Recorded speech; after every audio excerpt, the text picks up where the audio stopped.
Hello, good morning India. Daily current affair show सुबह 8 बजे। Railway की रीजनिंग सुबह 10 बजे। मैथ्स मैजिक सुबह 11 बजे। जनरल साइंस दोपहर 12 बजे। Monday to Friday back to back classes live from studio. आज ही सब्सक्राइब करें वाईफाई स्टडी चैनल को। Hello friends, welcome to WiFi study changing the way of learning. मैं विवेक एक बार फिर से आप सभी के साथ हूं। आरआरबी, ग्रुप डी, एएलपी और अन्य सभी इंपॉर्टेंट एग्जाम्स जिनमें भी जनरल साइंस आती है, उसके लिए जनरल साइंस के लाइव सेशन से लेकर, और अभी हमारी क्लास ये 12 बजे होती है और हम इसमें जनरल साइंस के इंपॉर्टेंट कॉन्सेप्ट साथ साथ क्वेश्चंस भी करते हैं। क्लास अच्छी चल रही है, आप लोगों को समझ में भी आ रही होगी। बैकअप के तौर पे आप लोग रिवीजन भी अच्छे से कर रहे होंगे, इस बात की मैं आशा करता हूं, आशा ही कर सकता हूं, क्योंकि आपको देख तो सकता नहीं हूं कि अगर आप लोग रिवीजन कर रहे हो या नहीं। लेकिन जो लोग सीरियस हैं, जिनको इस बार जॉब चाहिए ही चाहिए, क्योंकि वैकेंसी काफी अच्छी है, तो आप लोगों को जिसने भी जिस चीज को टारगेट करके चल रखा हो, कोई किसी ने ग्रुप डी को, किसी ने एएलपी को, किसी ने यूपी पुलिस, हरियाणा, राजस्थान, जो भी जिस भी जगह के एग्जाम को, तो हर एक जगह वैकेंसी काफी अच्छी है। अगर आप लोग थोड़ी सी मेहनत कर लो, अभी भी बचा हुआ टाइम है, तो काफी अच्छा रिजल्ट आ सकता है। बाकी आपकी आगे मर्जी।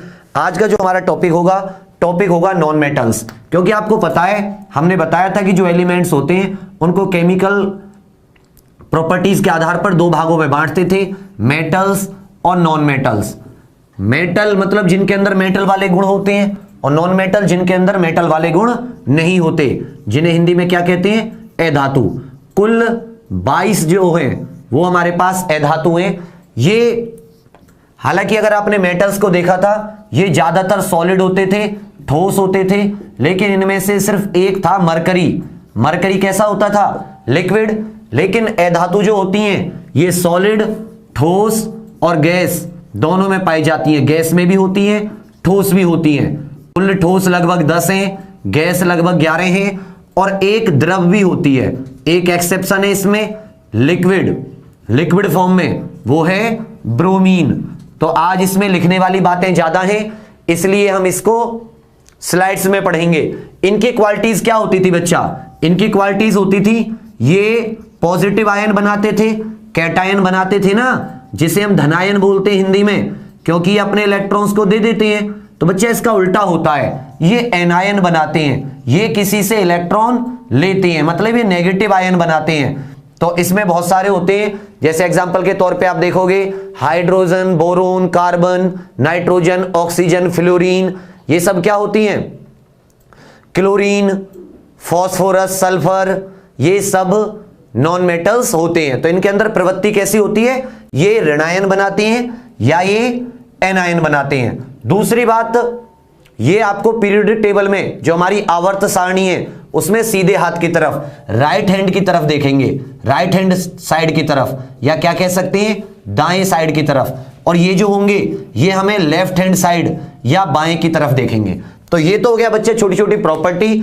तो इसमें मेन तो यही है कि ये कैटायन बनाते हैं, अपने इलेक्ट्रॉन्स दान करते हैं, ये इलेक्ट्रॉन्स को एक्सेप्ट करते हैं, ये इलेक्ट्रोपॉजिटिव होते हैं, विद्युत धनात्मक, ये इलेक्ट्रोनेगेटिव होते हैं, विद्युत ऋणात्मक। ओके सर, फर्स्ट स्लाइड लगा दीजिए। अब बेटा हम स्लाइड्स में करेंगे इसको बच्चा लोग, और हम इसको करते हुए आगे बढ़ेंगे, फिर क्वेश्चंस करेंगे, सारी चीजें आपको रिवाइज हो जाएंगी। भरोसा रखना, परेशान मत होना, बात मत करना, लिखते रहना। Number 1 slide. तो नॉन मेटल्स की वही छोटी सी बेसिक इंफॉर्मेशन आपको दी गई है। टोटल नॉन मेटल्स 22 होते हैं, 22। पीरियोडिक टेबल आवर्त सारणी के दाईं ओर सॉलिड और गैस दोनों रूप में मिलते हैं। डबल स्टार बना के मैंने लिख रखा है, ब्रोमीन इकलौता ऐसा अधातु, इकलौती ऐसी अधातु या क्या कह सकते हैं नॉन मेटल है जो लिक्विड स्टेट में, द्रव अवस्था में पाई जाती है। अच्छे से इसको नोट कर लेना, इसमें से ये क्वेश्चन कई बार आया है। तो आगे फिर आपको बता रखा है कि जो ब्रोमीन होती है वो कैसी पाई जाती है, आपको अधातु अवस्था में। समझ रहे हैं, जिसको दिखाई नहीं दे रहा वो सब लोग रिफ्रेश कर लो, सर ऊपर कीजिए। इसमें से 10 सॉलिड होते हैं, 11 गैस होते हैं, 1 लिक्विड होती है। जैसे मैंने अभी बताया, तो टोटल कितने हो गए बच्चा, 22। Poor conductor of heat and electricity होते हैं, poor conductor of heat and electricity, मतलब ये अपने अंदर से ऊष्मा का और विद्युत का संचालन नहीं करते, अपने अंदर से ऊष्मा और विद्युत नहीं जाने देते। लेकिन मैंने स्टार लगा के लिख रखा है एक एक्सेप्शन, और एक्सेप्शन मैंने आपको बताएं बाबू क्या होते हैं एक्सेप्शन, कि जो अपने ग्रुप से बिल्कुल अलग व्यवहार करते हैं, अपने ग्रुप से अलग बिहेव करते हैं, उन्हें हम एक्सेप्शन बोलते हैं। जैसे कि ग्रेफाइट, तो ग्रेफाइट एक ऐसा नॉन मेटल है, हालांकि ये कार्बन की एलोट्रॉप है, आगे जाके आप पढ़ोगे कि ग्रेफाइट एक गुड कंडक्टर ऑफ इलेक्ट्रिसिटी होता है, ठीक है, हीट एंड इलेक्ट्रिसिटी का अच्छा सुचालक होता है। तीसरी बात, ये नॉट लस्चरस, सोनोरस या मेलिएबल नहीं होते, ना तो चमक देते हैं, ना ही इनके अंदर से बेल वाली साउंड आती है जैसे मेटल में आती थी। मेटल को आप हिट करते थे तो आपको एक बेल जैसी आवाज सुनाई देती थी, लेकिन इसमें ऐसा कुछ भी नहीं होता। तो ना तो आवाज आती है, ना लस्चरस होते हैं और ना ही मेलिएबल, मतलब आप हथौड़े से इस पर शीट नहीं बना सकते, आप हथौड़े से छोटी छोटी शीट नहीं बना सकते। क्लियर है ये बात? इसमें एक एक्सेप्शन है, आयोडीन नाम का जो नॉन मेटल होता है बच्चा, वो लस्चरस होता है, चमकीला होता है। कैसा होता है? चमकीला। बाकी सारे नॉन मेटल चमकीले नहीं होते, अलग अलग रंग के होते हैं, नॉन मेटल अलग अलग रंग के होते हैं, लेकिन ये कैसा होता है? चमकीला होता है, चमक आती है, जैसे सोने में से आती है। लोहे को काट देते हैं तो जो उसका फ्रेशली कट वाला हिस्सा होता है उसमें से भी चमक आती है ना, आपने देखा होगा। अब एक यहां पे क्वेश्चन आता है कि अभी तक आपने 3 एक्सेप्शन पढ़े हैं, कौन कौन से एक्सेप्शन है? नॉन मेटल में अभी तक आपने 3 एक्सेप्शन पढ़े हैं ना, तो तीनों के एक्सेप्शन बताइए, कौन कौन से एक्सेप्शन आपने पढ़े हैं कमेंट में। ओके, आगे बढ़ते हैं। आगे आ जाता है बच्चा कि इनकी जो डेंसिटी वगैरह होती है वो थोड़ी कम होती है, हालांकि हीरे की डेंसिटी तो बहुत ज्यादा होती है, तो इसी कारण से इनका लो एमपीबीपी, एमपी माने मेल्टिंग पॉइंट, बीपी माने बॉइलिंग पॉइंट, कहने का मतलब निम्न गलनांक और क्वथनांक होता है। कैसा होता है? ये जो इनका मेल्टिंग पॉइंट बहुत लो होता है, बॉइलिंग पॉइंट भी इनका लो होता है। लेकिन इसमें एक एक्सेप्शन है, डायमंड और ग्रेफाइट, हीरा और ग्रेफाइट, इनका बहुत ज्यादा हाई एमपीबीपी होता है, इनका बहुत ज्यादा उच्च गलनांक और क्वथनांक होता है। बाकी सारे नॉन मेटल का जो मेल्टिंग और बॉइलिंग पॉइंट होता है वो लो होता है, लेकिन डायमंड और ग्रेफाइट का बहुत ज्यादा हाई होता है। बच्चा ये बहुत पूछा जाता है, बिल्कुल। ब्रोमीन, आयोडीन और ग्रेफाइट, ब्रोमाइन लिक्विड था, आयोडीन लस्चरस होती है, चमकीली होती है, और graphite heat and electricity conduct करता है। बाकी एक एक्सेप्शन अब नया आ गया, डायमंड और ग्रेफाइट इनका हाई एमपीबीपी होता है। एक्सेप्ट करते हैं इलेक्ट्रॉन्स को तो क्या बनाते हैं? एनायन बनाते हैं, ऋणायन बनाते हैं। इसलिए आप इसमें लिख लीजिए, इनको इलेक्ट्रोनेगेटिव भी कह सकते हैं। क्या कह सकते हैं बच्चा लोग? इलेक्ट्रोनेगेटिव। दूसरी बात, इनकी जो ऑक्साइड होती है बच्चा, इनकी जो ऑक्साइड होती हैं वो एसिडिक भी होती हैं और वो कुछ न्यूट्रल भी होती हैं। अच्छे से याद कर लीजिए, इनकी जो ऑक्साइड होती हैं, जब जैसे कार्बन ऑक्सीजन के साथ मिला, सल्फर ऑक्सीजन के साथ मिली, नाइट्रोजन ऑक्सीजन के साथ मिला, फॉस्फोरस ऑक्सीजन के साथ मिला, तो कहने का मेरा मतलब है कि जो इनकी ऑक्साइड होती हैं, जब ये ऑक्सीजन के साथ मिलते हैं तो वो अम्लीय होती हैं। इनकी अधातु ऑक्साइड कैसी होती हैं? अम्लीय, एसिडिक। जैसे कि मेटेलिक ऑक्साइड, धातु वाली ऑक्साइड कैसी थी? बेसिक। ये होती हैं अम्लीय। कुछ अम्लीय होती हैं, कुछ न्यूट्रल भी होती हैं, जैसे carbon monoxide, nitrogen oxide, nitrous oxide N2O, water वाली, ये भी तो ऑक्साइड ही है बच्चा एक तरीके से हाइड्रोजन की, ठीक है। तो ये भी कैसी होती हैं? न्यूट्रल होती हैं। तो दोनों तरह की होती हैं, एसिडिक भी होती हैं, न्यूट्रल भी होती हैं। इसको लिख लीजिए अच्छे से, कुछ न्यूट्रल होती हैं, कुछ एसिडिक होती हैं। एसिडिक होंगी तो वो क्या करेंगी? ब्लू लिटमस को रेड में बदल देंगी। वो वाला याद रखना, कभी कभी ऐसे पूछ लेता है इनडायरेक्टली कि जो नॉन मेटेलिक ऑक्साइड होती हैं वो कैसे लिटमस को किस में बदल देंगी, तो भाई वो एसिडिक होती हैं तो ब्लू को रेड में, ओके, मतलब नीले को लाल में। देन फॉस्फोरस एक नॉन मेटल होता है, हाईली रिएक्टिव, बहुत ज्यादा रिएक्टिव होता है, इसलिए इसको पानी में स्टोर करके रखते हैं। फॉस्फोरस हाईली रिएक्टिव होता है, इसलिए इसको वाटर में स्टोर करके रखा जाता है। इसकी कुछ एलोट्रॉप होती हैं जो बहुत ज्यादा रिएक्टिव होती हैं, इसलिए इसको वाटर में स्टोर करके रखा जाता है। अब आ जाती हैं इंपॉर्टेंट नॉन मेटल्स। जिस तरह से हमने मेटल्स पढ़े हैं इंपॉर्टेंट, उसी तरीके से हम नॉन मेटल्स भी पढ़ेंगे अच्छे से। क्लियर है बात? कोई डाउट तो नहीं है कि भाई फास्फोरस बहुत ज्यादा रिएक्टिव होता है तो हम उसे किस में रखते हैं बच्चा? उसे हम पानी में भरकर रखते हैं। ओके, नेक्स्ट आ जाता है हमारा इंपॉर्टेंट नॉन मेटल्स, मुख्य अधातु। तो सबसे पहले बात करेंगे कार्बन की, क्योंकि बहुत ज्यादा इंपॉर्टेंट होता है। तो कार्बन का एटॉमिक नंबर होता है 6 और मास नंबर होता है 12। अगर मैं आपसे क्वेश्चन पूछूं कि कार्बन में कितने प्रोटॉन, कितने न्यूट्रॉन और कितने इलेक्ट्रॉन होते हैं, तो आप कैसे बताओगे? कितने प्रोटॉन, कितने इलेक्ट्रॉन, कितने न्यूट्रॉन होते हैं? तो आपका आंसर क्या रहेगा बाबू? आप मुझे आंसर देकर बताइए। तो कार्बन का एटॉमिक नंबर 6, कार्बन का मास नंबर 12। 3 आइसोटोप होती है कार्बन की, 3 समस्थानिक आइसोटोप क्या होती हैं ये भी आप मुझे कमेंट करके बताइए, क्योंकि मैं अच्छे से पढ़ा चुका हूं। एक कार्बन 12, एक कार्बन 13, एक कार्बन 14। सबसे ज्यादा जो पाया जाता है वो कार्बन 12 पाया जाता है 12। और आपको पता है कि जो कार्बन 12 है उसका एटॉमिक मास यूनिट, सबका द्रव्यमान निकालने के लिए भी, सबका परमाणु भार निकालने के लिए भी एटॉमिक वेट हम कार्बन 12 से तुलना करते हैं। याद है ना? कार्बन 12 से तुलना की जाती है कि कार्बन 12 के एक परमाणु में जितना वजन होता है उतना ही हाइड्रोजन के अंदर वजन होता है। फिर हाइड्रोजन के बाद में हीलियम का तो वो दुगना हो जाता है, मतलब 2 परमाणुओं के बराबर। तो इस तरीके से ये बढ़ता रहता है। ठीक है बच्चा? कार्बन 14 वाली जो ये है मतलब कार्बन 14 वाली जो आइसोटोप है ये रेडियो एक्टिव होती है। क्या होती है बच्चा? रेडियो एक्टिव होती है, मतलब ये रेडियो धर्मी होती है। इससे हम पुराने जीवाश्म, पुराने फोसिल, हड्डी, पेड़ वगैरह का हमें कुछ मिलता है तो हम उसका एज निकाल लेते हैं, उसकी उम्र का पता लगा लेते हैं। आपके आंसर आ रहे हैं बहुत अच्छे आंसर्स हैं कि सर बिल्कुल एटॉमिक नंबर मतलब इसके 6 इलेक्ट्रॉन, 6 प्रोटॉन और 6 ही क्या होते हैं बच्चा? न्यूट्रॉन। इसलिए कार्बन 12 में 6 इलेक्ट्रॉन, 6 प्रोटॉन, 6 न्यूट्रॉन। और आइसोटोप क्या होती हैं? जिनका एटॉमिक नंबर सेम होता है मगर मास नंबर अलग अलग होता है। मतलब उसमें प्रोटॉन तो सेम होते हैं लेकिन न्यूट्रॉन की संख्या अलग होने से उसका वो नंबर अलग अलग हो जाता है। नेक्स्ट आ जाती है बच्चा, कार्बन टेट्रावेलेंट होता है। कार्बन कितना होता है बाबू? टेट्रावेलेंट। अब कहोगे सर ये टेट्रावेलेंट क्या है?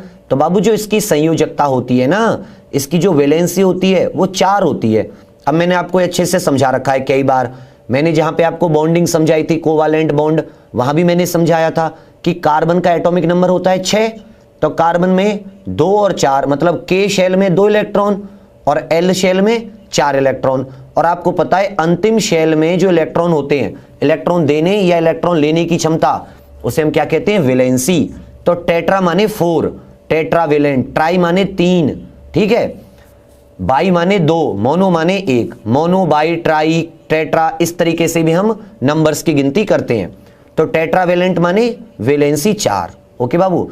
एक बहुत इंपॉर्टेंट इसकी प्रॉपर्टी होती है कि इसके अंदर सेल्फ लिंकिंग प्रॉपर्टी होती है। मतलब ये खुद कार्बन से ही कार्बन के बॉन्ड बना लेता है, मतलब कार्बन कार्बन से जुड़ जाता है, डबल बॉन्ड, सिंगल बॉन्ड बना के। ठीक है? और इस प्रॉपर्टी को जो खुद कार्बन से ही बंधन बना लेता है, सेल्फ लिंकिंग प्रॉपर्टी, इसको बोलते हैं कैटिनेशन। हिंदी में बोलते हैं श्रृंखलन। श्रृंखलन, श्रृंखला होती है ना, उसका आ हटा के ने लगा दो, श्रृंखलन, सेल्फ लिंकिंग प्रॉपर्टी। और इन दोनों की वजह से, टेट्रावेलेंसी और कैटिनेशन की वजह से, इसके बहुत ज्यादा कंपाउंड पाए जाते हैं, 5 लाख से भी ज्यादा। बाकी सबके बहुत कम पाए जाते हैं। इसके कार्बन के जो कंपाउंड होते हैं जिसमें कार्बन पाया जाता है वो लाखों की संख्या में होती हैं। किस किस की वजह से? एक तो इसकी वैलेंसी 4 है जिसे हम टेट्रावेलेंस कहते हैं, इसकी संयोजकता 4 है, और कैटिनेशन श्रृंखलन, खुद से ही ये लिंक हो जाता है, सेल्फ लिंकिंग प्रॉपर्टी। ठीक है बच्चा? नेक्स्ट आ जाता है एलोट्रॉप्स ऑफ कार्बन। तो क्वेश्चन आता है सर ये एलोट्रॉप्स ऑफ कार्बन क्या होते हैं? एलोट्रॉप क्या होती हैं? आपने सर हमें आइसोटोप पढ़ाया, आपने हमें आइसोबार पढ़ाया, सर अब ये नई चीज क्या आ गई? एलोट्रॉप। तो बेटा कंफ्यूज होने की कोई जरूरत नहीं है। एलोट्रॉप का मतलब क्या होता है कि जितनी भी एलोट्रॉप होती हैं सबकी केमिकल प्रॉपर्टीज सेम होंगी। केमिकल प्रॉपर्टीज क्या होंगी? सेम। जैसे कार्बन की जितनी भी एलोट्रॉप हैं उन्हें अगर आप जलाओगे तो क्या मिलेगा आपको? कार्बन डाइऑक्साइड मिलेगी। चाहे आप ग्रेफाइट को जला लो, चाहे आप डायमंड को जला लो, चाहे आप फुल्लीरीन को जला लो, ठीक है ना, लेकिन उनकी फिजिकल प्रॉपर्टी अलग अलग होंगी। अब क्वेश्चन आता है सर ये भौतिक गुण फिजिकल प्रॉपर्टी अलग अलग क्यों हो जाती हैं? तो इसका आंसर होगा बाबू कि अभी आपने पढ़ा कैटिनेशन, सेल्फ लिंकिंग प्रॉपर्टी। तो कार्बन की जो लिंक करने की क्षमता होती है ना वो कई तरह की होती है। कभी उसका एक एटम अपने 3 से जुड़ जाता है, कभी चारों के चारों 4 से जुड़ जाते हैं, कभी क्या होता है कि 60 कार्बन के एटम होते हैं वो एक दूसरे से एक अलग सी शेप में जुड़े रहते हैं। मैं भी आपको इसकी वो दिखा दूंगा सारी की सारी इमेज, परेशान मत होना। तो उस सेल्फ लिंकिंग प्रॉपर्टी के कारण अलग अलग रूप में जो कार्बन के एटम जुड़े रहते हैं उसके कारण इसकी physical properties, melting point, boiling point, कैसा दिखता है, ये सब हो जाती हैं अलग, लेकिन केमिकल अलग नहीं होती। केमिकल तो वो जैसे बाकी करेंगे वैसे ही वो भी करेगी, ठीक है। समान रासायनिक गुण परंतु विभिन्न भौतिक गुण, अलग अलग फिजिकल प्रॉपर्टीज हो जाती हैं, उन्हें हम क्या कहते हैं? एलोट्रॉप। आइसोटोप का डिफरेंट होता था, आइसोबार का डिफरेंट होता था, ठीक है बच्चा। नेक्स्ट आ जाता है बाबू, एलोट्रॉप 2 तरह की होती हैं कार्बन की, एक तो क्रिस्टलाइन रवेदार और एक होती है बेरवेदार एमोर्फस। तो बाबू रवेदार का मतलब पता है क्या होता है? कि जब आप किसी क्रिस्टल को काटते हो, जब आप किसी चीज को काटते हो तो कटने के बाद वो चिकनी होती है। अगर वो चिकनी होती है कटने के बाद में तो क्या है? वो क्रिस्टलाइन। जिस भी सतह को आपने काटा और वो कटने के बाद में स्मूथ है तो वो क्या हो जाएगी? क्रिस्टलाइन। और अगर वो काटने पर खुरदुरी है मतलब चिकनी नहीं है तो उसे आप क्या कहोगे? बेरवेदार एमोर्फस।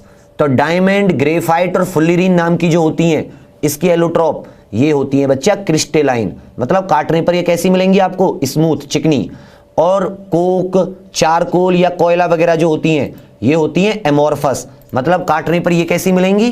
काटने पर ये मिलेंगी आपको उसमें खुरदुरी, रफ, ठीक है ये बात बिल्कुल एकदम ठीक है, शाबाश। क्रिस्टलाइन मतलब क्रिस्टल, बिल्कुल चिकना। नेक्स्ट आ जाए तो बच्चा डायमंड। डायमंड के बारे में पढ़ेंगे। हीरा मिलता है किम्बरलाइट पत्थर से, किम्बरलाइट स्टोन जो होते हैं वहां से हमें डायमंड मिलता है। इसकी जो प्योरिटी नापते हैं, आपने देखा होगा ना कितने कैरेट का हीरा है, तो शुद्धता जो नापी जाती है या इसको जो नापा जाता है वो कैरेट में नापा जाता है। 1 कैरेट 200 मिलीग्राम के इक्वल होता है। 1 कैरेट इक्वल टू 200 मिलीग्राम, ठीक है बच्चा। कुछ फेमस डायमंड है वर्ल्ड के, किम्बरलाइट स्टोन से मिलता है और 1 कैरेट 200 मिलीग्राम। कुलीनेन 3032 कैरेट का है, बहुत ही भारी हीरा है। होप नाम का डायमंड 445 कैरेट। आपका हमारा कोहिनूर सबका 186 कैरेट वारंगल की खदानों से मिला था, और जो इसका अलाउद्दीन खिलजी का गुलाम था उसका जनरल मलिक काफूर वो लेकर आया था, और फिर ये उसी सल्तनत काल के खजाने में रहा, फिर मुगल काल के में रहा, और फिर इसको ये चला गया ईरान, और फिर इसको वापस इंडिया लाई तो फिर ये टुकड़ों में बांटकर एक टुकड़ा महारानी की जो ये क्वीन है इंग्लैंड की उसके ताज में भी लगा दिया। कोहिनूर 186 कैरेट। एक पिट नाम का हीरा होता है 136.2 कैरेट। तो ये कुछ फेमस हीरे बता रखे हैं। Black diamond, black diamond boat कहते हैं उसको, ये ग्लास वगैरह काटने के काम आता है, ठीक है। जो काला हीरा होता है उसे बोट कहते हैं, और ये कांच वगैरह काटने के काम आता है। क्वेश्चन आता है कि डायमंड के अंदर चमक किसकी वजह से होती है? तो डायमंड के अंदर जो चमक होती है वो टोटल इंटरनल रिफ्लेक्शन, उसके अंदर पूर्ण आंतरिक प्रकाश का पूर्ण आंतरिक परावर्तन होता है। मैंने शॉर्ट में TIR लिख दिया है क्योंकि मैं अपने बच्चों को समझता हूं, लोगों ने पहले पढ़ा था। टोटल इंटरनल रिफ्लेक्शन, ठीक है। बहुत ज्यादा जहरीला होता है। इसकी जो संरचना होती है, संरचना में भी आपको दिखाऊंगा थोड़ी देर बाद जब ये सारी स्लाइड खत्म हो जाएंगी। जो इसकी संरचना होती है वो रेगुलर टेट्राहेड्रल जैसी होती है। इसकी संरचना कैसी होती है? रेगुलर टेट्राहेड्रल, मतलब चारों के चारों एटम जो हैं वो एक चारों एटम से जुड़े रहते हैं, दूसरे कार्बन के चारों एटम से।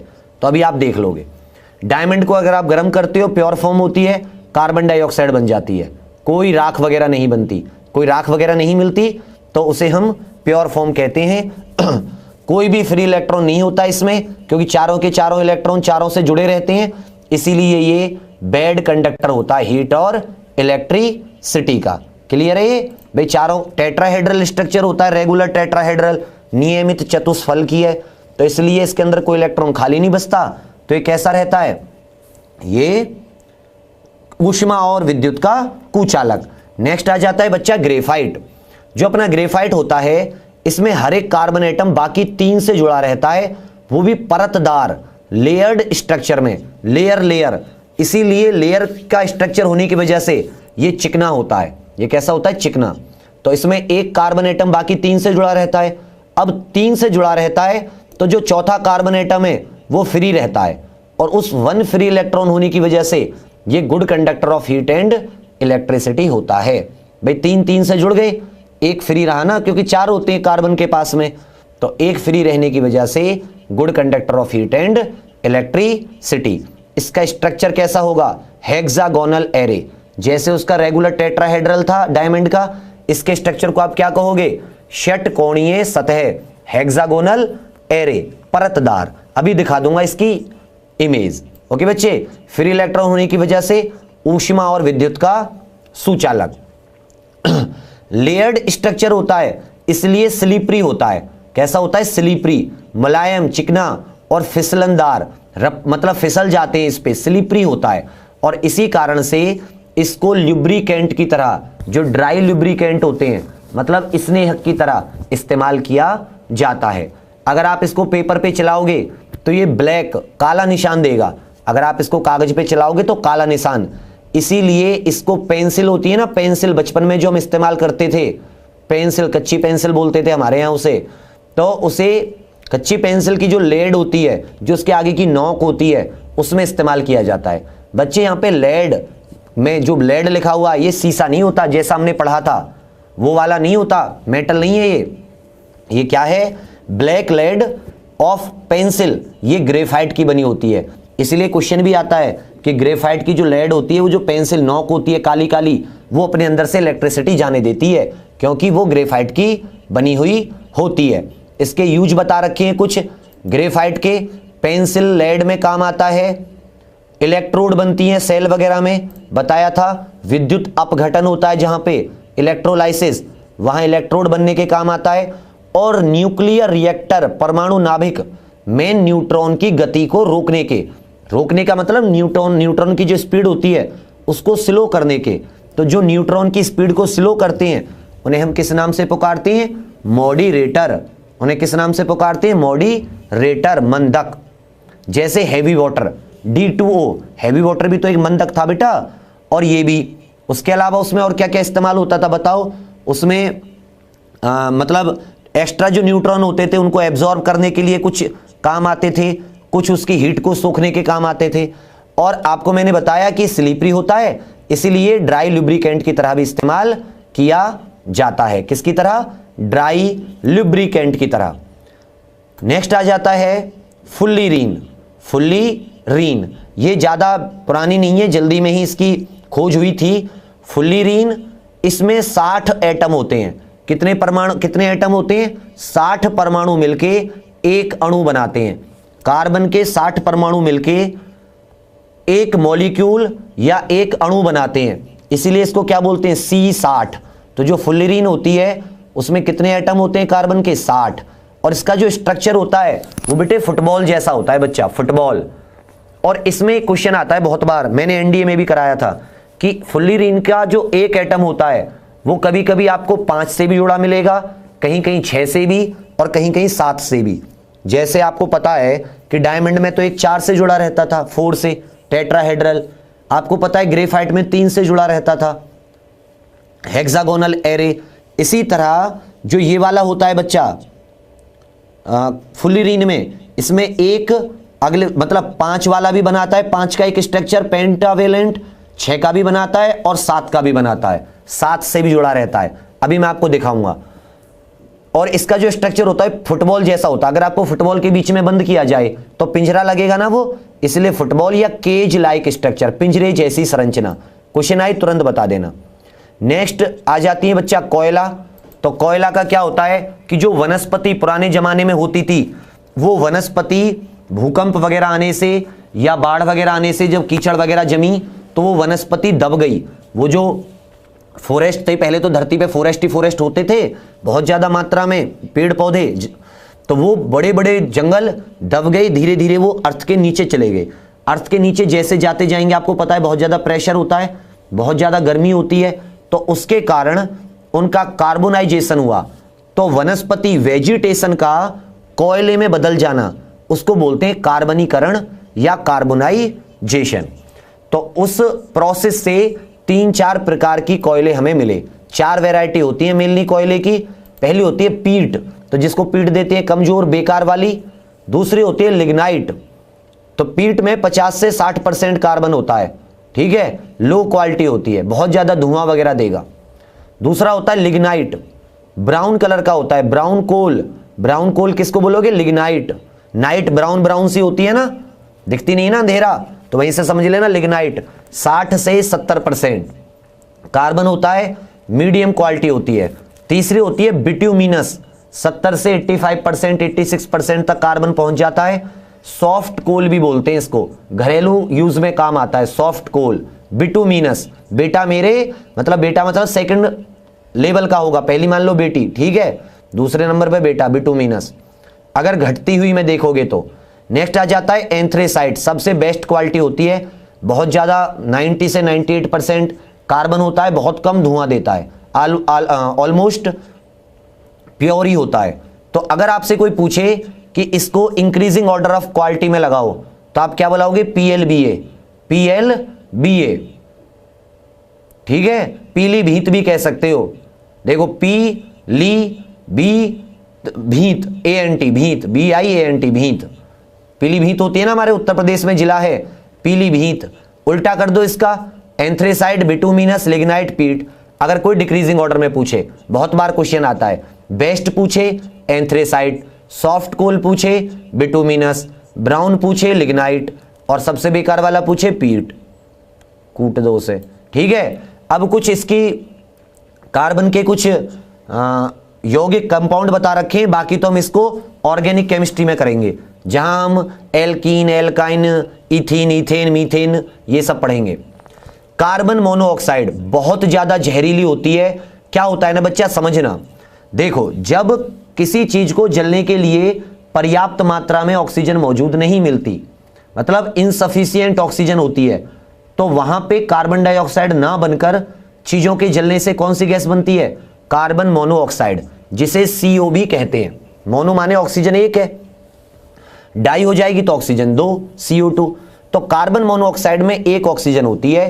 कारण क्या होता है कि इसकी हीमोग्लोबिन से रिएक्शन करने की क्षमता ऑक्सीजन से 200 गुना ज्यादा होती है।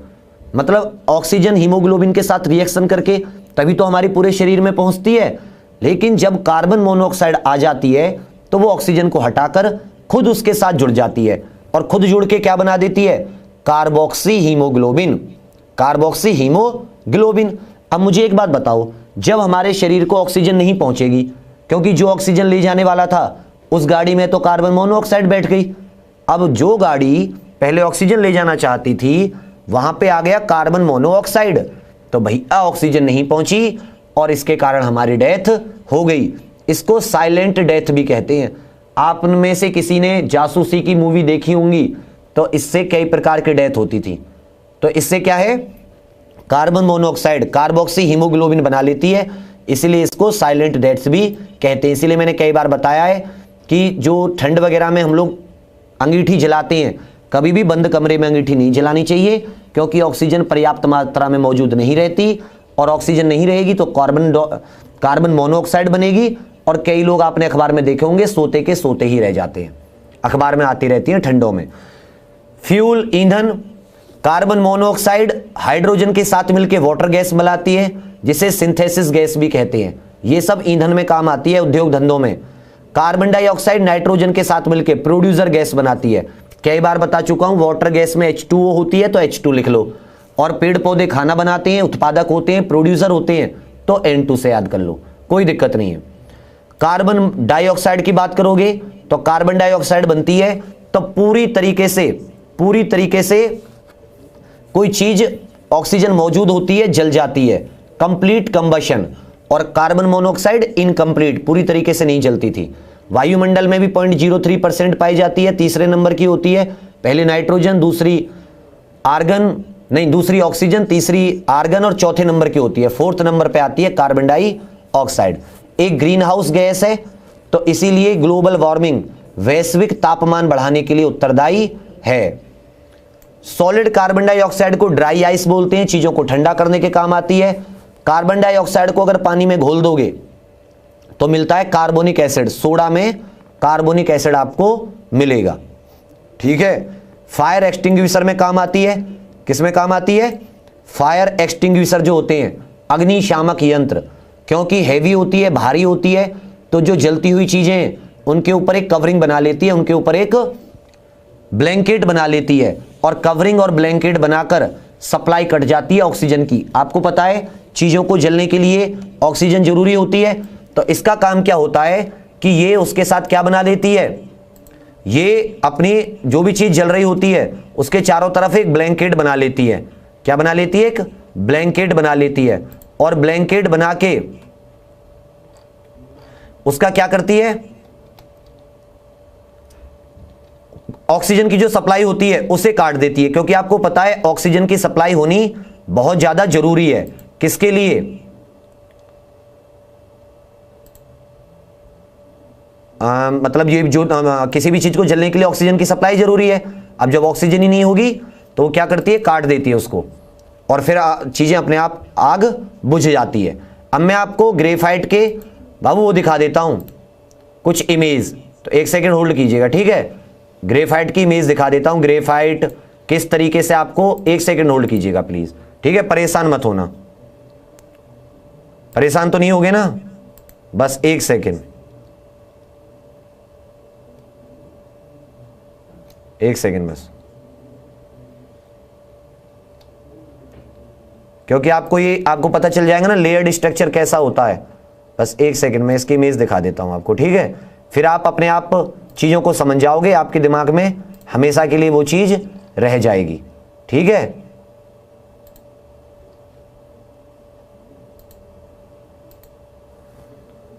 तो देखो इस तरह की होती है कुछ, सर इसको बड़ा कीजिए प्लीज, ठीक है बेटा। इस तरह के होते हैं, देखो लेयर्ड स्ट्रक्चर बताया था ना मैं, लेयर्ड स्ट्रक्चर। तो देखो इसमें एक कार्बन एटम अपने 3 से जुड़ा हुआ है, और चौथा जो है वो लूजली बॉन्ड है। लूजली मतलब छोड़ देगा वो, और कोवालेंट बॉन्ड होते हैं, और ये लूजली बॉन्ड है, इसके बीच में वैन डर वाल्स फोर्स लगते हैं। तो इसकी वजह से जो ग्रेफाइट होता है, लेयर लेयर बन गई है ना, परत सी, इनकी वजह से वो स्लीपरी होता है। इनकी वजह से वो कैसा होता है? स्लीपरी। और इसी वजह से वो एज अ लुब्रिकेंट इस्तेमाल किया जाता है। और जबकि इसके पास एक इलेक्ट्रॉन खाली रहता है या लूजली बॉन्ड रहता है, तो जिसकी वजह से वो क्या होता है कि मतलब वो इलेक्ट्रिसिटी कंडक्ट करता है। दूसरी बात आ जाती है डायमंड वगैरह की। तो इसका जो भी आपके सामने ग्रेफाइट है, इसका स्ट्रक्चर कैसा है? इसका स्ट्रक्चर है हेक्सागोनल एरे। इसका स्ट्रक्चर कैसा है? Hexagonal array. तो हेक्सागोनल एरे है क्योंकि इसमें एक आपको देखोगे ध्यान से, तो ये हेक्सागोनल बन रहे हैं ना, 3 3 6, लेकिन एक इलेक्ट्रॉन 3 से जुड़ा हुआ है, तो इसीलिए इसको क्या बोल देते हैं? Hexagonal array. अब आपके सामने जो मैं दिखा रहा हूं वो आ जाती है डायमंड का स्ट्रक्चर। डायमंड का स्ट्रक्चर, तो डायमंड का जो स्ट्रक्चर होता है वो होता है टेट्राहेड्रल। डायमंड का जो स्ट्रक्चर होता है वो कैसा होता है बच्चा? टेट्राहेड्रल। देखो एक कार्बन एटम चारों से जुड़ा हुआ है, 1 2 3 4, कोई भी खाली नहीं है। एक कार्बन एटम देख लो, वो चारों से जुड़ा होगा, ऐसे स्ट्रक्चर को बोलते हैं। देखो ये बीच वाला ही देख लो, ऊपर जो है, ऊपर जुड़ा हुआ है, साइड में जुड़ा हुआ है, इधर जुड़ा हुआ है, इधर जुड़ा हुआ है, ऐसे स्ट्रक्चर को बोलते हैं टेट्राहेड्रल स्ट्रक्चर। और अब इसके पास एक भी खाली इलेक्ट्रॉन नहीं होता, तो ये इलेक्ट्रिसिटी कंडक्ट नहीं करता। नेक्स्ट आ जाता है बच्चा हमारा फुल्लीरीन। इसके स्ट्रक्चर को चाहे तो बना लेना, और मैं बोला था ना 60 जैसा होता है, फुटबॉल जैसा होता है, केज लाइक होता है, तो अभी आपको खुद बे खुद पता चल जाएगा। एक सेकंड अगर आप देखोगे तो फुल्लीरीन का स्ट्रक्चर भी आपको पता चल जाएगा। बस 1 सेकंड दे दीजिए मुझे, फिर हम क्वेश्चन करेंगे। क्वेश्चन आसान है क्योंकि ये चैप्टर ही आसान है पूरा का पूरा, क्योंकि अब आप पे आने लगी हैं चीजें, तो अब आपको कोई दिक्कत नहीं होगी। और मैं बता रहा हूं बाबू, क्वेश्चंस की फिक्र मत करना, सारे क्वेश्चन आप कर रहे हो तो इसका मतलब आप बहुत बेस्ट कर रहे हो। आप कहीं किसी बुक में से लगा भी रहे होगे तो आपको दिख भी रहा होगा कि आप लोग बहुत बेस्ट काम कर रहे हो। तो बेटा ये देखो, मैं क्या बताया था, फुल्लीरीन केज जैसा स्ट्रक्चर होता है, बताया था ना केज जैसा स्ट्रक्चर होता है। तो देखो केज जैसा है नहीं है, और मैं ये भी बताया था कि इसमें एक कार्बन एटम 5 से भी जुड़ा रहता है, 6 से भी जुड़ा रहता है और 7 से भी जुड़ा रहता है। तो देखो सामने की तरफ वाला देखना, बिल्कुल सामने की तरफ जो आपको एक गोल वो दिख रहा है, 1 2 3 4 5 से जुड़ा हुआ है। पीछे की तरफ देखो लास्ट में जाके, तो आपको दिखेगा 5 से भी जुड़ा हुआ है, 1 2 3 4 5, 1 2 3 4 5 6 से भी जुड़ा हुआ है। तो ये 5 6 7 सबसे जुड़ा रहता है, ठीक है, एक कार्बन एटम। तो इसकी स्ट्रक्चर कैसे हो जाता है, फुटबॉल जैसा, केज लाइक स्ट्रक्चर, इसको बोलते हैं फुल्लीरीन। यहां तक कोई डाउट? चलिए शाबाश। अब आ जाता है आपका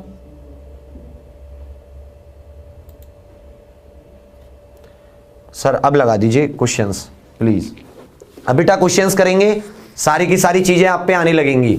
अभी आपको इतना पता चल गया कि फुल्लीरीन वगैरह का स्ट्रक्चर कैसे होता है, कैसे जो डायमंड का स्ट्रक्चर था उसको रेगुलर टेट्राहेड्रल कैसे बोलते हैं, क्योंकि चारों के चारों जुड़े रहते हैं, टेट्राहेड्रल शेप में होता है, उसे हेक्सागोनल एरे बोलते हैं। और इसका स्ट्रक्चर कैसा होता है, फुटबॉल जैसा, 60 मॉलिक्यूल होते हैं। फुल्लीरीन छोटी छोटी जो बॉल बियरिंग होती है, माइक्रोस्कोपिक बॉल बियरिंग, उसके जैसे इस्तेमाल होता है। और दवाई वगैरह में भी इसका इस्तेमाल का प्रयत्न चल रहा है, डाई वगैरह बनाने में। ओके, तो इसके बारे में भी इंफॉर्मेशन कमी है, साइंटिस्ट को रिसर्च वगैरह चल रही है। तो अब आ जाता है हमारा क्वेश्चन नंबर 1, आंसर आराम से देना, जल्दी जल्दी, बिल्कुल सही, कोई प्रॉब्लम नहीं है ना, शाबाश। देखो अच्छे बच्चों को कोई प्रॉब्लम नहीं होती, और ये सबके लिए, वीक स्टूडेंट पे मेरा फोकस रहता है। कुछ बच्चे कल मुझे वो कह रहे थे कि सर आप वीक स्टूडेंट को ध्यान में नहीं रखते, तो बाबू मैं तो उसी के लिए पढ़ा रहा हूं कि वो अपने आप को वीक ना समझे, वो कॉन्सेप्ट करे, पढ़ाई करे और खुद को, क्योंकि सबसे अच्छा तो उसी का है जो वीक है, फिर अपने आप को एक बेस्ट बनाए। वीक समझ के रह जाओगे तो कुछ नहीं होने वाला। क्लियर है बाबू? चलिए क्वेश्चन नंबर 1 आ गया है, बात नहीं करते क्वेश्चंस करते हैं। शाबाश, बहुत अच्छे आंसर है, इजी क्वेश्चंस हैं, टफ नहीं है। तो ये मत सोचना कि सर ऐसे क्वेश्चंस क्यों दिए, क्योंकि बेटा नॉन मेटल है। अब मैं इसमें आपको हार्ड क्वेश्चंस कैसे दूं, मैं आपको ब्रोमीन को जलाकर दिखाओ क्या निकलेगा, ये तो नहीं दे सकता ना। इजी जो आते हैं वही दूंगा। ओनली लिक्विड नॉन मेटल, और सर वहां से हटा के प्लीज, इस कोने से हटा के इस तरफ और थोड़ा सा बड़ा कर दीजिए, बेशक मेरा मतलब चेहरा दिखे बाकी ना दिखूं मैं। Only liquid non metal, only liquid non metal, बिल्कुल सही। क्वेश्चन नंबर 1 का ब्रोमीन, ऑप्शन नंबर कौन सा है, सी, ब्रोमीन। ब्रोमीन इकलौता द्रव है, इकलौता द्रव नॉन मेटल है ब्रोमीन। शाबाश। क्वेश्चन नंबर 2 सर, क्योंकि 13 क्वेश्चन है, टाइम कमी बचा है, 20 मिनट्स में करने हैं। यार लीक क्यों करता है?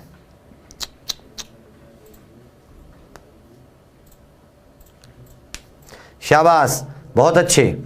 क्वेश्चन नंबर 2 का आंसर आप लोग करेंगे बहुत अच्छे। एक भी गलत नहीं होना चाहिए आज किसी का, आज किसी का बच्चा लोग एक भी गलत नहीं होना चाहिए।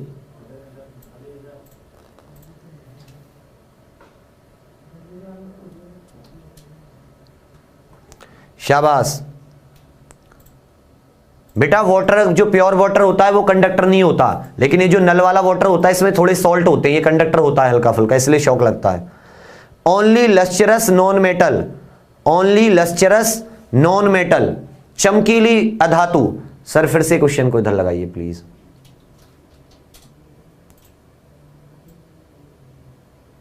शाबाश, चमकीली अधातु, बहुत अच्छे। बाकी सारी की सारी चमकीली, चमक नहीं आती उनके अंदर, लस्टरस नहीं आती, कलर होता है, चमक की और कलर में अंतर है। तो वो कौन सी होती है? आयोडीन। आयोडीन लस्टरस है। आयोडीन कैसी है बच्चा? लस्टरस। एक्सेप्शन है ये। शाबाश, बहुत अच्छे। क्वेश्चन नंबर समझ में आ रहा है ना, डी। क्वेश्चन नंबर थर्ड,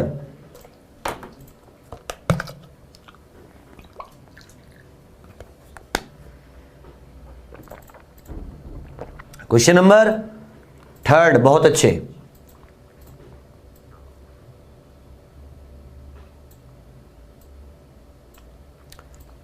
बिल्कुल सही। क्वेश्चन नंबर थर्ड लगा दिया sir. Non metal which is good conductor of electricity. सबके बारे में बताऊंगा, अभी आप एक्सप्रेस मत बनो, अभी जो पढ़ा रहा हूं उतना पढ़ लो। नाइट्रोजन के बारे में बताऊंगा, हाइड्रोजन के बारे में बताऊंगा, फॉस्फोरस के बारे में बताऊंगा, सिलिकॉन के बारे में बताऊंगा। क्यों परेशान हो रहे हो? मतलब जो मेटलॉइड है उनके बारे में भी बताऊंगा, सिलिकॉन के बारे में। Non metal which is good conductor of electricity, कौन सा इनमें से जो इलेक्ट्रिसिटी का गुड कंडक्टर है? बिल्कुल सही। कौन सा है? शाबाश, आपका आंसर एकदम सही है, ग्रेफाइट। कौन सा? ग्रेफाइट। ग्रेफाइट एक गुड कंडक्टर है क्योंकि इसका एक इलेक्ट्रॉन फ्री रहता है, 1 फ्री इलेक्ट्रॉन होता है इसमें। बिल्कुल सही, गुड। क्वेश्चन नंबर 4, शाबाश, अच्छा आंसर है ग्रेफाइट। पेंसिल की लेड में इस्तेमाल किया जाता है, इलेक्ट्रोड की तरह, मॉड्यूलेटर की तरह। एक फ्री इलेक्ट्रॉन, बिल्कुल सही बेटा। इसी फ्री इलेक्ट्रॉन के होने की वजह से ये डायमंड से ज्यादा स्टेबल होता है, लिख लेना, ये डायमंड से ज्यादा स्थिर होता है। स्टेबल का मतलब है हीट से जो स्टेबलाइजेशन होता है इसका ज्यादा स्टेबल होता है ग्रेफाइट का, एक फ्री इलेक्ट्रॉन होने की वजह से। डीलोकलाइज्ड इलेक्ट्रॉन बोलते हैं इसको। डायमंड में फ्री इलेक्ट्रॉन नहीं होता तो वो ग्रेफाइट से कम स्टेबल होता है। स्ट्रक्चर ऑफ ग्रेफाइट, ग्रेफाइट की संरचना क्या बोलोगे? ग्रेफाइट के स्ट्रक्चर को अगर आपको ग्रेफाइट के स्ट्रक्चर का नाम देना हो तो आप क्या बोलोगे? क्वेश्चन नंबर 4, बिल्कुल सही। क्या बोलोगे? क्योंकि लेयर बनी होती है इस तरह से, क्या बोल दोगे? Hexagonal array. क्या बोल दोगे बेटा? Hexagonal array. और इसको हिंदी में क्या बोलते हैं? षटकोणीय सतह। षटकोणीय सतह, ठीक है ना। क्वेश्चन नंबर 4 क्या क्या हो जाएगा? बी। क्वेश्चन नंबर 5, शाबाश, षटकोणीय सतह, लेयर्ड स्ट्रक्चर होता है, बहुत अच्छे, दिखाया भी था मैं आपको। नेक्स्ट बेटा, यूपी की रात 11 बजे होती है, आप लोग रहते कहां हो? कितने कितने दिनों बाद आते हो आप पढ़ने? पिछले 15 दिनों से हम लोग 11 बजे क्लास कर रहे हैं, सबको पता है यूपी वालों को। हिस्ट्री कर रहे हैं हम लोग, आपका सिलेबस कंप्लीट कराने के लिए रात भर जाग रहे हैं, आप पता नहीं कहां रह रहे हैं। Good. Question number 5, substances having same chemical property but different physical property, समान रासायनिक गुण परंतु विभिन्न या भिन्न भौतिक गुण, क्योंकि उनका स्ट्रक्चर अलग अलग होता है। किसी का ऐसे हो जाता है, किसी का ऐसे हो जाता है, किसी का टेट्राहेड्रल हो जाता है, तो अलग अलग स्ट्रक्चर होने की वजह से उसकी फिजिकल प्रॉपर्टीज हो जाती हैं अलग अलग। तो इसका आंसर क्या आ जाएगा? बिल्कुल सही, एलोट्रॉप्स। क्या बोलते हैं उन्हें? एलोट्रॉप्स, अपरूप। हिंदी में क्या बोलते हैं एलोट्रॉप्स को? अपरूप। केमिकल प्रॉपर्टी सेम, सबको जलाओगे तो कार्बन डाइऑक्साइड मिलेगी, जैसे ग्रेफाइट, डायमंड या फुल्लीरीन को जलाओगे, लेकिन फिजिकल प्रॉपर्टी सबकी अलग अलग होंगी। क्वेश्चन नंबर 6, बहुत अच्छे, अपरूप। कल किसी कारण से नहीं हुई, आज होगी।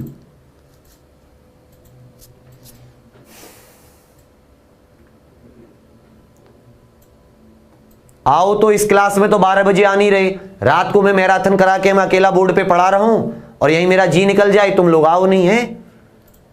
तो बेटा अब तो मैं उतना ही करूंगा जितना लगता है कि जरूरी है, क्योंकि सबको क्या लगता है ना कि मैं हूं फ्री नल्ला। कराऊंगा बेटा, साइंस की भी कराऊंगा, तुम भरोसा रखो, तुम्हारे लिए तो जान दे देंगे, क्यों परेशान हो रहे हो तुम। Carbon has large number of compound किसकी वजह से होते हैं? कार्बन के ज्यादा कंपाउंड। शाबाश, किसकी वजह से? बिल्कुल सही, दोनों की वजह से। कैटिनेशन को क्या बोलते हैं? सेल्फ लिंकिंग प्रॉपर्टी, श्रृंखलन। श्रृंखलन की वजह से भी, और श्रृंखला बनती किसकी वजह से है? क्योंकि वो टेट्रावेलेंट है, उसकी वैलेंसी, उसकी संयोजकता 4 होती है। उसकी संयोजकता क्या होती है? 4। तो अपनी इसी संयोजकता की वजह से वो क्या हो जाता है? दूसरों से लिंक कर लेता है। कार्बन कार्बन, ठीक है, double bond, carbon carbon triple bond. तो ये अपने साथ लिंकिंग जो प्रॉपर्टी होती है, उन दोनों के कारण ये इसके बहुत सारे होते हैं।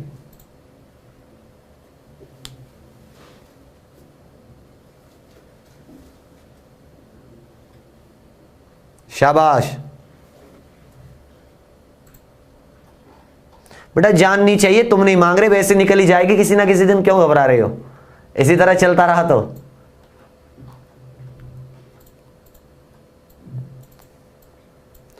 बेटा आप शुरुआत की क्लास में नहीं आए होगे अमरजीत, इसलिए आपको समझ में नहीं आ रहे हैं बेटा क्वेश्चंस। ये जो कॉन्सेप्ट करता है क्वेश्चंस वही कर सकता है इन्हें, बाकी जिन पे आता है, जिन्होंने पढ़ा है वो। बिल्कुल सही। अच्छा समझ में नहीं आया? वो तो भाभी जी वाले में नहीं बोलते नल्ला, वो वाला डायलॉग याद आ गया, पहली बार इस्तेमाल किया है। गुड। सेल्फ लिंकिंग प्रॉपर्टी, कितना अच्छा क्वेश्चन आ गया है, बहुत इंपॉर्टेंट क्वेश्चन है ये सब, नॉन मेटल वाले चैप्टर से। इन जितनी भी क्लासेस हुई हैं, मेटल नॉन मेटल, ये इंपॉर्टेंट क्वेश्चन हैं। और अभी आप लोगों के लिए मेरे पास एक और सुझाव है, आप लोग ज्यादा से ज्यादा क्लास को शेयर करोगे तब, और ज्यादा से ज्यादा लाइव आओगे तब। शनिवार और इतवार, शनिवार को ग्रुप, शनिवार को एएलपी का स्पीड टेस्ट वो लगा के, टाइमर लगा के उसका डिस्कशन, और इतवार को ग्रुप डी का स्पीड टेस्ट टाइमर लगा के। अगर आओगे ज्यादा तो अच्छे क्वेश्चंस करेंगे, अच्छी अच्छी किसी बुक के क्वेश्चन उठाएंगे, बेस्ट टेस्ट सीरीज के, और उसके क्वेश्चंस को सॉल्व करेंगे।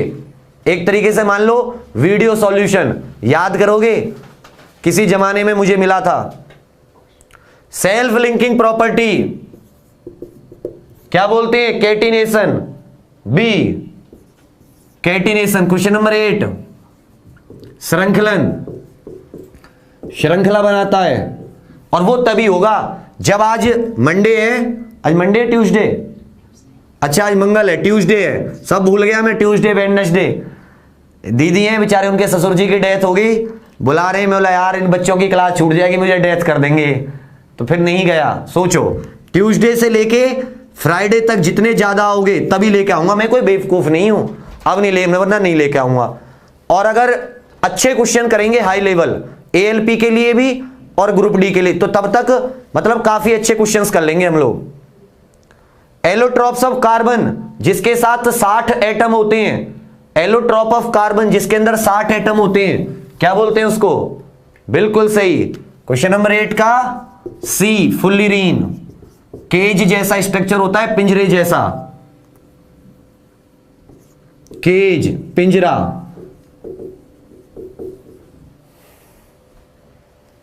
बिल्कुल सही बेटा, रोज रोज शेयर करो। मैं नहीं पढ़ाता तुम्हें रोज रोज, मैं कह दूं मैं रोज रोज किसको पढ़ाऊं? मैं भी क्वेश्चन करा दूं, क्यों मैं डेली आपको इतने कॉन्सेप्ट में दिमाग लगाऊं, लिखूं, स्लाइड बनाऊं?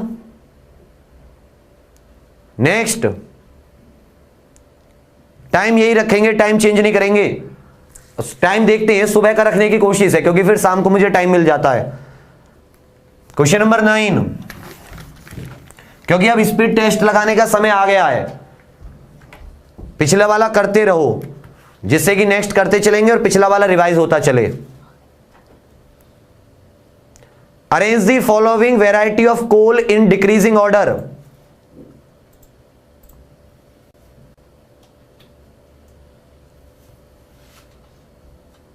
तुम लोग कितने अच्छे हो, देख रहे हो अपनी, अपनी जरा मोबाइल की स्क्रीन को अच्छे से देख लेना तुम लोग, और अच्छाई देख लेना अपनी, नजर आ रही है उसमें, ठीक है? चलिए बढ़िया। Arrange the following varieties of coal in decreasing order.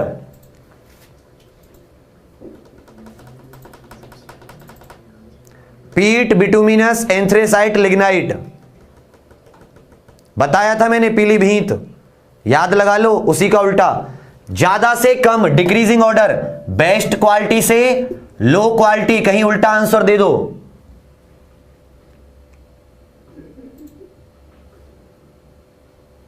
बिल्कुल सही, सबसे 3 2 4 1 बी वाला ऑप्शन। क्वेश्चन नंबर 9 का B. Question number 10, question number 10, 12 को पूरे क्वेश्चन तेरे होंगे।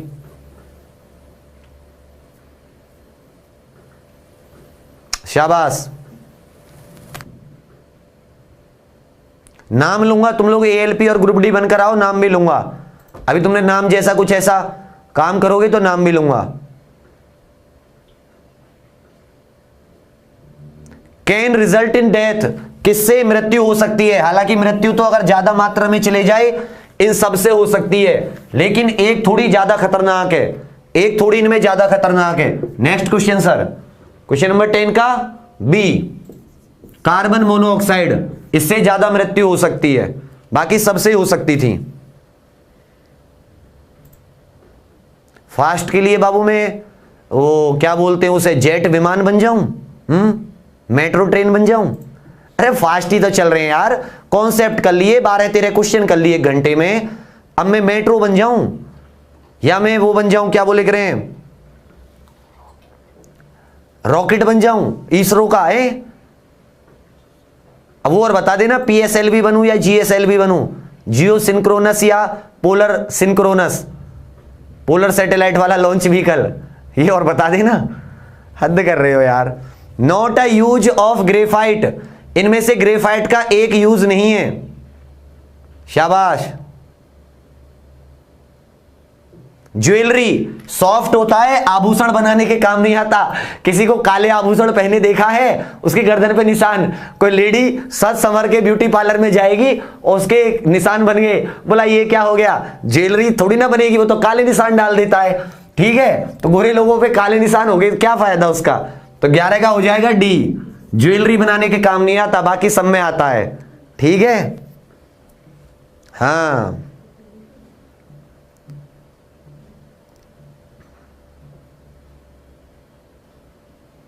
नेक्स्ट क्वेश्चन, क्वेश्चन नंबर 12,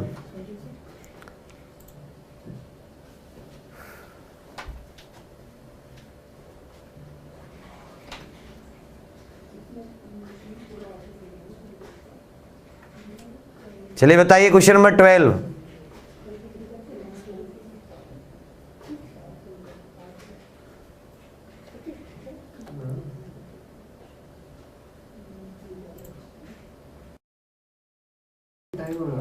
हाँ रुको। नेक्स्ट, 1 कैरेट किसके बराबर होता है?